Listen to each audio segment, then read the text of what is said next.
privilège qu'on a en tant que chrétien, c'est de pouvoir lire la Bible. Ça peut nous paraître parfaitement normal. De fait, la Bible fait tellement partie de la vie chrétienne que souvent on n'y fait même pas attention. Si vous êtes chrétien, vous avez probablement de multiples versions de la Bible chez vous.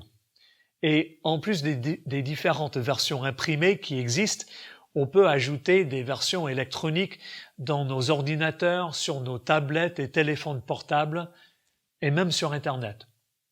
Aujourd'hui, la Bible est le livre le plus diffusé et le plus accessible du monde. Pourtant, ça n'a pas toujours été comme ça. Avant l'invention de l'imprimerie à la fin du XVe siècle, ceux qui possédaient une Bible étaient rares et ceux qui pouvaient lire la Bible dans leur propre langue étaient encore moins nombreux. Dans l'Église catholique romaine, la lecture et l'étude de la Bible par le peuple de l'Église a été découragée jusque vers la fin des années 1960. L'accès qu'on a à la Bible aujourd'hui est un vrai privilège. Mais comment lire la Bible? Pour bien répondre à cette question, il faudrait des mois et même des années tellement il y a des choses à dire. Dans cette vidéo, j'aimerais simplement donner quelques indications générales et surtout indiquer quelques pistes pour savoir comment intégrer notre lecture de la Bible à notre vie de disciple.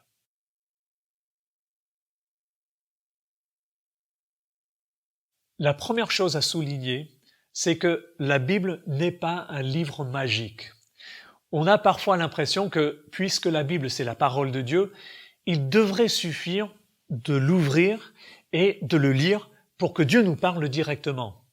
Ça peut arriver. Mais quand les auteurs bibliques ont écrit les livres qui composent aujourd'hui l'Ancien et le Nouveau Testament, ce n'était pas leur but. La Bible a été écrite dans une culture particulière, dans des circonstances et pour des situations précises. Les premiers lecteurs, ou plutôt auditeurs de l'Épître aux Romains, par exemple, ont été les chrétiens du 1er siècle à l'Église de Rome. Et ils étaient aux prises avec certains problèmes que Paul essaie de résoudre ou de prévenir dans cette lettre. Et on peut en dire autant de la plupart des livres de la Bible. Ça implique que si on veut savoir comment la Bible s'applique à nous aujourd'hui, il faut d'abord savoir ce qu'elle voulait dire pour ceux qui l'ont entendue pour la première fois. Aujourd'hui, il existe de nombreux outils pour cela. En français, on peut mentionner, par exemple, des bibles d'études et des ouvrages qui donnent des pistes pour comprendre le contexte historique, les différents genres littéraires et ainsi de suite. Je signale simplement à titre d'exemple un nouveau regard sur la Bible de Douglas Stuart et de Gordon Fee. Il y a aussi des dictionnaires comme le Grand Dictionnaire de la Bible ou le Dictionnaire de théologie biblique. Tout cela, ce sont des outils extrêmement utiles. Et cela peut nous aider à mieux comprendre le message que les auteurs bibliques ont voulu transmettre à leurs lecteurs dans le contexte où ils vivaient. Mais ce n'est que la moitié. Si nous lisons la Bible, c'est aussi et surtout pour que son message nous transforme. Donc, qu'est-ce qu'on peut faire pour que ce message nous fasse avancer dans notre foi? Eh bien, relevons 3 choses dans cette vidéo.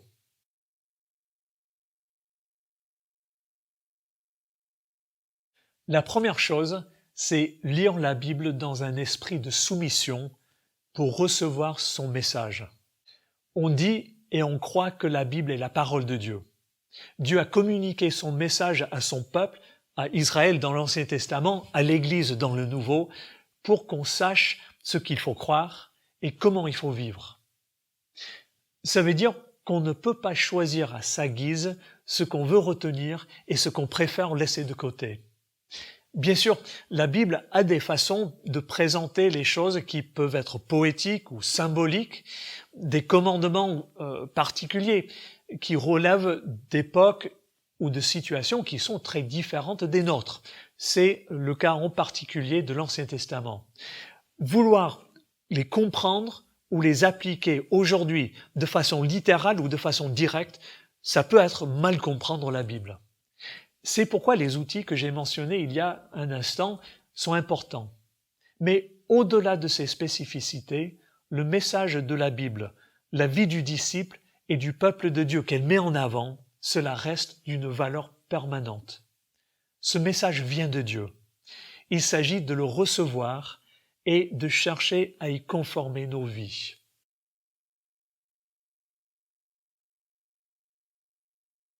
La deuxième chose, c'est lire la Bible pour apprendre la sagesse. En Romains 12, verset 2, Paul dit « Ne vous conformez pas aux habitudes de ce monde, mais laissez Dieu vous transformer et vous donner une intelligence nouvelle. Vous discernerez alors ce que Dieu veut, ce qui est bien, ce qui lui est agréable et ce qui est parfait. » Dieu veut qu'on vive avec sagesse et avec le discernement nécessaire pour savoir le glorifier dans les différentes situations où on peut se trouver. Et c'est là que la Bible prend toute son importance. Si on lit la Bible, ce n'est pas d'abord pour vivre des sensations fortes, ni même pour avoir une parole qui nous parle directement pour notre vie d'aujourd'hui. Cela peut arriver, et il m'arrive assez souvent d'être bouleversé par un verset biblique ou qu'un passage de l'Écriture m'interpelle directement sur quelque chose dans ma vie. Mais le but de notre lecture biblique est d'abord de nous aider à comprendre ce qu'on est en tant qu'être humain et image de Dieu, qui est Dieu, quel est le monde où il nous a placés et quelle est notre espérance. C'est tout cela que Dieu utilise pour transformer notre intelligence, comme le dit Paul, pour qu'on soit à même de discerner sa volonté, ce qui est bien, juste et utile. Si on pense à la croissance physique, on se rend compte que cette croissance est souvent lente, parfois douloureuse, et qu'elle n'est pas toujours accompagnée de sensations fortes. C'est surtout après coup qu'on constate les progrès. Si on y réfléchit, on se rend compte que c'est d'abord grâce à une bonne alimentation, à une activité physique et à une bonne hygiène de vie qu'on a grandi, aussi bien sur le plan mental que corporel. Eh bien, il en est de même dans notre croissance spirituelle et en particulier en ce qui concerne notre interaction avec la Bible. Il y a quantité de fois où notre lecture biblique, sur le moment, nous laisse un peu indifférents. Or, ce n'est pas forcément un problème. Parce que quand on lit, non pas un verset choisi au hasard ou un chapitre par-ci par-là, mais un livre entier, des parties entières de la Bible, ou même la Bible dans sa totalité, on commence à comprendre qui est Dieu, comment il agit envers les humains, et ce à quoi il nous appelle, comment il veut qu'on lui obéisse, etc. Et petit à petit, on comprend mieux comment on doit agir dans telle ou telle situation. Ça s'appelle grandir dans la sagesse de Dieu.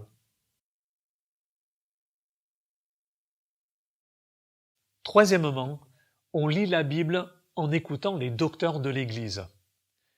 Paul dit encore en Éphésiens 4 que le Christ ressuscité a donné à l'Église ce dont elle a besoin pour sa croissance.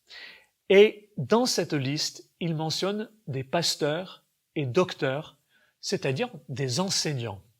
Ça veut dire que l'Église a besoin d'enseignants fidèles à sa parole et portés par l'Esprit pour qu'elle grandisse et qu'elle soit fidèle à la mission que Dieu lui a confiée. Tout au long de l'histoire de l'Église, Dieu a suscité des hommes et des femmes afin de mieux faire comprendre le message et les implications de l'Écriture.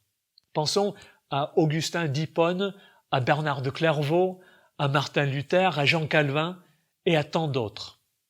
Ces personnes ne sont évidemment pas infaillibles, mais ils ont essayé de discerner le sens et les implications du message biblique dans une attitude de soumission et d'écoute.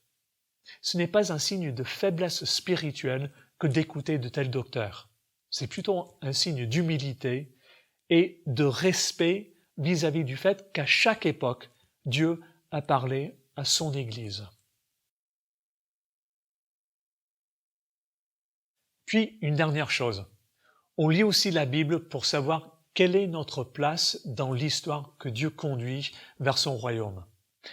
J'ai dit tout à l'heure qu'on lit la Bible pour savoir ce qu'on est et comment Dieu agit dans le monde. Cette connaissance ne se limite pas au fait de savoir comment je dois vivre aujourd'hui dans telle ou telle situation.